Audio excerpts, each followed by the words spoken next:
For your Caesar. It's a 10 pose production. For your Caesar. Rascal Beats. For your Caesar. Cardiff City, ride with me for your Caesar. For your Caesar. Cardiff City, get litty for your Caesar. She want a diff boy. Swagger 1 point, yeah, diff boy. She want a diff boy. Swagger 1 point, yeah, diff boy. For your Caesar. Grab a little something for your Caesar. We the geezers. Swagger stone cold like freezers. She want a diff boy. She want Starvz, not fit. Yes, guys, what's going on? I'm Si. Welcome to Cardiff City World. And we're here for, it's slightly late, but it's never too late, is it? We're going to do 5 things we learned from Cardiff City 2, Notts County 2. Welcome back to the channel. And as always, we are the home of Cardiff City Talk. Real talk, real fans, proper analysis of all things Cardiff City, 7 days a week. Most days, we do 2 things a day. Something at lunchtime, something in the evening. We are spoiling you. No, we just love it. We just love it. We love talking Cardiff City. We love breaking things down. We love the tactical side. We love it all. So why not? But today we are breaking down 5 things we've learned from Cardiff City and their final pre-season friendly before the League One campaign kicks off. It was a clash with Notts County. There was some good, there was some bad. Finished 2-2, but the Bluebirds with pre-season, it's been pretty good. I think Saturday was the first time where there was a bit of criticism maybe, or a bit of worry, shall we say, during that. So let's get into it, right? 5 things we've learned from Cardiff City versus Notts County. So number 1, Eli King is a genuine contender for the number 6 role, and he is really pushing for that starting spot. And I'm going to say that straight away. Eli King was pretty faultless for an hour against Notts County. He obviously in that holding midfield role, the kind of classic number 6 if you like. And honestly, it was a performance which was full of maturity, aggression, snappy in the duels. He was composed on the ball, but equally he covered ground like a player who knows this is his moment. This is where he needs to stake his claim for a starting 11 spot. Aggression, check. Pace, check. Physicality, absolutely. And then the ball play, because that's important in a Brian Barry Murphy team. You can't just be the physical side, the aggression, the pace. It's got to be more than that. And his ball playing was spot on. The pass, by the way, that he played for Yusuf Salih's goal, if you haven't seen it, go find it, because it's a gorgeous sort of 40-yard defence splitting pass through the lines, sees the run, and it just slices Notts County open, and that puts it on a plate for Yusuf Salih, one-on-one with the keeper to score. It wasn't just good, it was elite vision. And what that was encouraging about that was also, you know, Brian Barry Murphy's all about the one touch, the rotations, the patterns of play, the inverting, overlaps, etc. But it shows that we've got something else in us, a bit more direct, and it was a real good ball. And listen, he did all of it while covering the ground tirelessly. He was sitting in front of the defence, snapping into tackles, winning the ball, and it was a real good performance. It was a mature performance by Eli, and I think he deserves to be in that conversation now. And he's a genuine discussion about whether he should start next week. He's obviously pretty experienced at League One level as well. And we've talked a lot about on this channel, right, that Eli King, Ryan Wintle, which one's going to go with it? Wintle's looked like the obvious option through pre-season because he's played really well, he's got the experience, he's come back with an improved attitude. But I've got to be honest, Eli gives something a little bit. He gives that extra yard of pace, gives a bit something different. Extra yard of pace, extra bit of aggression. He's taller, he's physical, and we're quite a short side. Eli's in that conversation, and you know, don't forget, Callum Chambers is out, so he's definitely not an option in that number 6. I don't think BBM fancies him in a number 6 anyway, judging by pre-season. But it is a straight shootout between King and Wintle for the 6. Maybe we see both for the first game to give us a bit of extra protection, because as we'll talk about in a minute, the defence still looks a bit shaky, and maybe Eli plays more of a slightly more like an 8, but he's certainly in the conversation and he deserves to be so as well. On pre-season form, I'd probably go with Eli, but only very just. Ryan Wintle's been really impressive, and I'm torn actually between Eli's additional physicality and pace to Ryan Wintle's experience and just going about and being the glue effectively. It's going to be interesting to see who he goes with. Number 2, Joel Colwell is absolutely everywhere, and he could end up being a vital cog in BBM's system. So the second big takeaway from this, and I thought collectively we faded in the second half a lot, but you've got to give Joel Colwell some serious props. He was everywhere. His off the ball work was pretty sensational. Winning tackles, he's aggressive, he's always putting himself about, his energy levels are incredible. Like, he was literally up and down, across, tucked in, popping up on the right, popping up a right back, covering his fullback, pressing aggressively, and getting back into the defensive shape with real, again, maturity from these young lads, which is such an encouraging sign. Joel has got a real engine on him. He doesn't seem to fade, and he knows how to use it. He's like that shadow for the opposition that never disappears. Yeah, he's always there, constantly appearing in the right place to block plays, snapping at the heels, tracking the runners, which is really important, especially for a young player. He doesn't switch off that and follows the runners, and he's always tries to be an option to receive the ball. He's obviously very versatile, and I think that makes him a valuable member of Brian Barry Murphy's squad this year. I think he'll have to play himself into the starting lineup, but I think he'll be an important member of the squad. You need players who understand multiple roles. You need players who can fill the gaps naturally when someone steps up or out of position, and you need someone who can cover in the event of injury or sending off or whatever it may be. And look, I'd like to see a little bit more from him on the ball, because we know he's got the quality. We've seen it at youth level, 21s, and we've seen it on loan. We haven't quite seen it in pre-season, maybe in flashes. But this version of Joel Colwell, like high intensity, tactically switched on, is ready for first team football, at least in the squad. And I think he'll be an important member of the squad. Some people think he should start alongside Eli King and Ruben on Saturday. I'm not sure about that. I don't know. Again, sort of torn. But a Cardiff team who are trying to press high, rotate intelligently, dominate transitions. Joel Colwell is the perfect fit for that. He is a player who I can see getting better throughout the season, because I think the way we're going to play out of possession particularly is going to really suit him, and he's got the quality to do it in possession. I'm not worried about that. I just would have liked to have seen a little bit more from him in terms of when he gets on the ball, but like nothing bad, just I know the quality that he possesses, you know. So Joel Colwell going to be a massive player this year for us. But number 3, defensive concerns are real, especially without Dylan Lawler. So let's not sugarcoat this. Defensively, we were a bit of a mess at times on Saturday, and you could feel it. And it's a bit of a worry that 19-year-old Dylan Lawler is a big miss. That was a concern, and he was a big miss.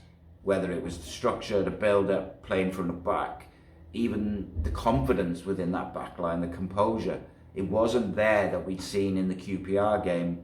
When QPR put it on us, we played through it with some nice 1-2 touch football. Saturday against Notts County, we started to take a lot more touches and some old habits coming back, you know. But let's kind of go through it a little bit. Callum Chambers, he looked all right in the press, in his duels, stepped up well, he's vocal and he organises. That's the positive. But the second someone spins in behind him or rolls him, there's a diagonal ball in behind, it's trouble. It's turning speed, his recovery pace is a bit of an issue, and if that happens against Peterborough next week, we won't get away with it. We will get punished, and that's a problem. Will Fish, strong in the air, brave, good for the last ditch defending, blocks, duels, all good. He's decent, but I'm sorry, his positional sense, which was a concern towards the end of last season without being a worry, it was all over the shop on Saturday, and pre-season has been a bit like that. He gets dragged out of position too easily, he gets rolled too easily like Chambers, and Notts County took advantage of that, and Peterborough, which will be a step up again, there'll be points on the line, Peterborough will punish us. So you can't have your centre-backs getting turned inside out so easily. It's got to be fixed, it's got to be addressed. I think we need a centre-back. We certainly need to wrap Dylan Lawler up in cotton wool to make sure he can play. Ronan Capaccio, going forward, he looks like an absolute machine, a jet, you could say. He's exciting, he's got that burst of pace, he's good on the ball, makes things happen. Defensively, I've still got some question marks over his physicality, his discipline, his positioning, but he's still learning. He's a young kid. I think it's going to be a big season for him, and I think he'll catch the eye for sure. But there's certain aspects he does need to improve. Will Spears came on. I like his aggression, his ball carrying. He's really confident. I think he's much more physical than Capaccio, and he's got the edge there. But he got caught out a couple of times positionally. He got caught out twice by just a simple movement down his side. But it's what you expect from a young lad stepping into a first team environment, not that familiar with the teammates. And it's a reminder that we are relying on young players, and they're going to be up and down. I'm not worried about Will Spears whatsoever. I actually think he could be a good option at right back while Perry NG's out. But let's be patient with him, because he's going to make errors. Joel Bagan on the other side, I thought he looked pretty assured. I know some people, it seems to be one extreme to the other. People either really like him or they don't. I think he tucks in really nicely into the midfield when we have possession. He links well with the other players. He seems to have a real understanding positionally of what Brian Barry Murphy wants from him. Tactically, I think he's doing a really good job. He needs to take care of the ball a little bit better though. A couple of sloppy passes here and there in the last couple of games. But overall, I think it could be quite a big year for Joel Bagan, because I think he suits the way that the manager wants to play. Overall, we're still fragile at the back. And if we were to concede an early goal against Peterborough next week, I worry that those nerves and the lack of confidence will rear its head again. But we shall see. Number 4, Yusuf Salic, the real deal. He is a chaos bringer. Feed him, and he'll score goals. That's what we've said before, and that's what he's proved again and again against Notts County. Yusuf Salic is the real deal. He gets that one chance, he scores. Composed finish, but more than that, every time the ball goes near him and the centre-back, his opposition just panic. He causes chaos. His work rate is relentless. He wins duels, he links up play. It's like he's an all-round striker. He presses, he makes them rush their clearances, he forces them into mistakes, and doesn't give any centre-backs just a moment's peace. And the other forwards need to be the same, whether that's Isaac or Callum Robinson, the wingers, they all need to be relentless. And you know what? When I watched the 21s on Friday, and I was watching Luke Pearce, he reminded me a lot of Yusuf Salic in that way. Not physically, he's a bit smaller and stuff like that, he's not really a target man. But the same kind of energy, the same kind of aggression and physicality is relentless, and it doesn't give his opposition a second. Now, I think Luke Pearce could be a really good option off the bench for us if Yusuf is getting a bit tired and we need someone to be relentless in the pressing, and Isaac's not available, or Callum's tired, or whatever it may be. Luke Pearce could be a real good option, because the defenders just don't quite know what's coming next with him, and I like it. I like the chaos he brings. Yusuf Salic, we're talking about someone who could be the top scorer in League One this year. the only danger, or the two dangers. We've got to keep him fit all season. We've got to keep him. He's attracting interest, of course. I think we've turned down a bid already of 8 million. The club has to remain resolute on that and make sure they don't buckle when the money comes in. He is vital to Cardiff City's season. And you know how this club works. Clubs will come sniffing around right up until that window closes. And Cardiff City have always been tempted to take the money. Don't. We cannot afford to lose him, especially when he's building that chemistry with the likes of Ruben and Joel and Isaac and Callum Robinson, and like it's going well, that chemistry. Keep him fit, feed him regularly, and Salich will be a 20-goal a season striker, no question. Number 5, wrapping up. The pressure is on Brian Barry Murphy now. First league game coming up, and let's be clear, pre-season is done.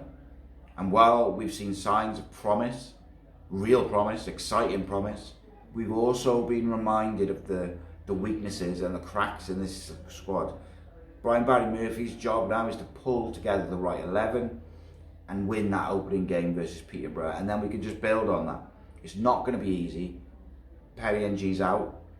Dylan Lawler hopefully to come back in. Hopefully Ruben's over his illness. Callum Robinson is looking very sharp.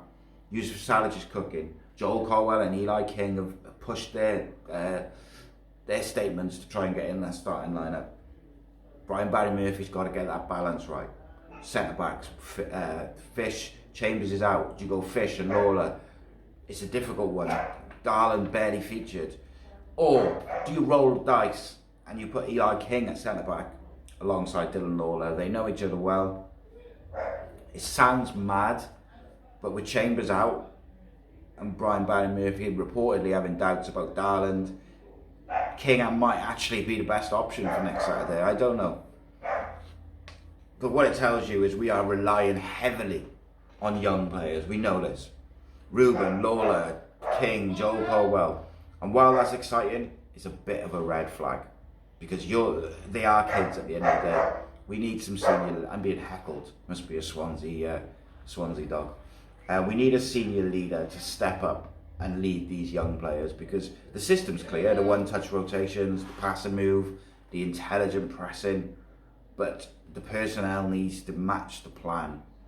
If we start this season slow, or we get the spine wrong next week, the nerves, the lack of belief, the mistakes, they're all going to come back. We want this new era to fly out the blocks. We don't want it to stumble. Brian Barry Murphy's got 1 week to bring any players in, make any final tweaks, and get his side ready for the first League One game of the season. I'm excited. Like I tend to think pre-season, generally, performances are more important than results, so I'm not too concerned by the results. And overall, even Saturday, we were more good than bad over the whole game. But the physicality of Notts County clearly caused us an issue. We need to deal with that the way we dealt with QPR, not the way we dealt with Notts County. The whole fan base is watching, but they're also very much behind Brian Barry Murphy. I sense the excitement about what he's trying to build. So let's get behind him. Let's get a full house next Saturday. And that's your 5 things you've learned from Cardiff City versus Notts County. Let me know in the comments, should Eli King start at number 6? Do we need a new centre-back before the window closes? Who would your centre-back pairing be against Peterborough? And who would your front 3 be against Peterborough? Make sure you subscribe, like, all that good stuff. As always, we'll have full match reactions, deep dive, recruitment reports, members-only content, as well as tactical explainers, specials, interviews, and of course, the members get that early access to the tickets and all that sort of stuff. So, price of a cuppa, you can help keep the lights on in this channel, support what we do, and keep fan content, Cardiff City fan content, alive and fan-driven. I'll see you next time. Brian Barry Murphy is building up for the season, so let's get right behind him. Keep the faith, my friends, because I think overall the pre-season's been a lot more good than bad, and there is some very exciting things on the horizon. In the meantime, take care, my friends, and I will see you very soon. In a bit. Rascal Beats. For your Caesar. Cardiff City, ride with me for your Caesar.